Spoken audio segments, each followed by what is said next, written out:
Idol, agree ka ba sa calories in, calories out? Naku, hindi ako agree dyan. Bakit? Kung ang tao, mas mababa yung body fat, kunwari ako 10% body fat, ikaw 20%, yung calories na kinain ko, sa kinain mo, sa akin gagamitin ng muscles ko yan. Mas marami akong lean muscle.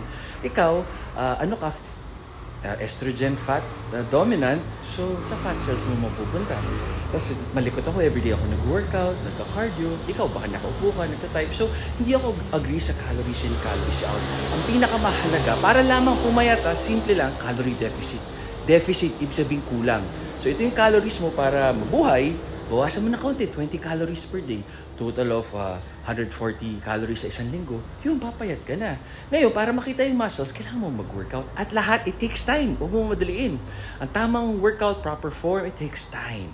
Okay? So yun lang. And then calorie maintenance, and then mag-body recomp ka, calorie surplus para mag-gain. Tama kayo, mali ako, not your doctor, do what you. Tapos malaking factor din yung age natin. Tsaka kung nati ka, natural, o nagtitake ka ng mga endogenous testosterone or kung ano-anong mga supplements. Minsan may mga inborn tayong genetic disorders, low metabolism, insulin resistance, ganyan. So, iba-iba eh. Yung iba, kaya lumalaki lamang yung tiyan, hindi na digest, hindi na absorb yung pagkain, kaya payat sila pero may tiyan. Hindi porket payat tayo, pero may tiyan, walang abs, hindi nakapaloob yung tummy, healthy tayo. May payat na obese.